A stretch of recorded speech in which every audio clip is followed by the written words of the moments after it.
So this is Monochrome Shift, a boring, barely playable mess of a video game. And we are the proud authors of this broken mess. If, by any chance, you are looking for a way to waste 5 precious minutes of your fleeting mortal life, allow us to tell you how we finished this game. And by the end, maybe we'll show you a teaser about our new project. A real and complex game this time. Still here?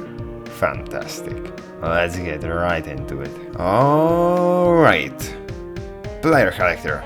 You know, this Hollow Knight wannabe. It can move, it can jump, it can chill. But you know what it can't do? Die.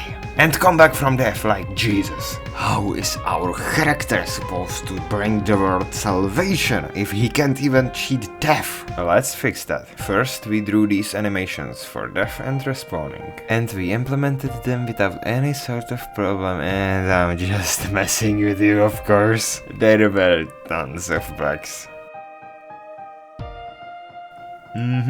Yep, seems about right. But these pathetic, foul bugs stood no chance against our superior programming skills. And now, our shade can cheat death like a proper savior. I'm so proud of the little guy. Now that the respawning is done, I think we are finally done with the player character. Oh no. Oh no.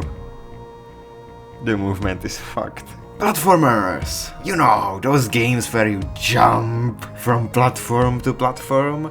You know, I was kind of told that movement is kinda important in platformers. I was absolutely shocked when I heard that. Anyways, you can probably see few quirks with our movement. Like nothing major, of course, just slight problems. It fucking sucks.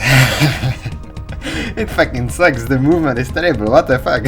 Okay, let's fix this mess, like what the hell is this? First of all, the player character is kind of slippery. Don't get me wrong, I love accidentally falling off of cliffs just like the next guy. But you know, maybe we shouldn't frustrate our players even more than Jump King. So we made it that you just stop when you land. It's not ideal, and sometimes it feels like the player just freezes when they land, but whatever.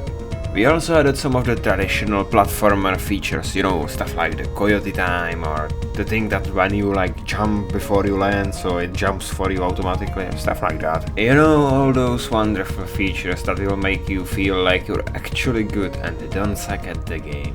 Oh, how I love lying to players. The world feels kind of doesn't it? Like stale, uninteresting, stuff like that, right? Huh? Oh, no.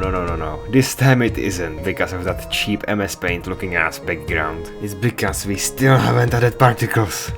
Much better.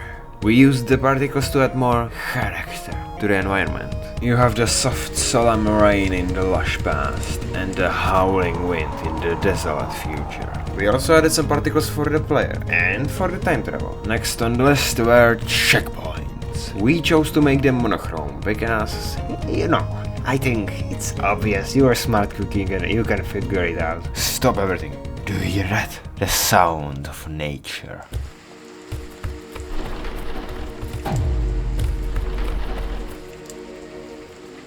That's right, we added all sorts of sound effects to the game. Honestly, we should have done this a long time ago. Along with the sound effects, we added some animations to the boss of the game, Ghost. You can easily tell that we spent a lot of time picking the most sophisticated, terrifying word, a name that instills pure terror into the hearts of even the most hardened veterans. Why are you laughing? Shut up. It's a good name. Shut up. Next we focused on finishing the dialogue of the NPCs, like based on the story and their character, you know, classic stuff. The story of the game is short and simple, but we still tried to make it interesting and, you know, deeper than like shallow stuff like good versus evil. Of course, if you want to find out what the story is about, you know, you must play the game. There's a link in the description. So that's it for Monochrome Shift. What a simple end for such a simple game. It's fitting. So that's that.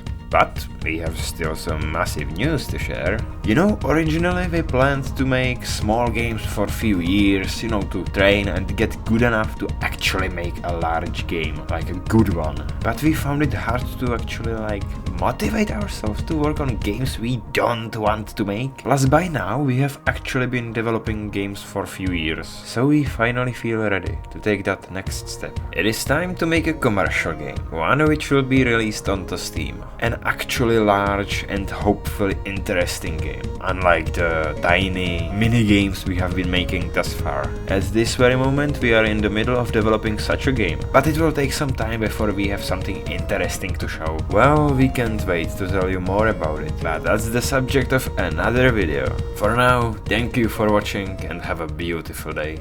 Bye!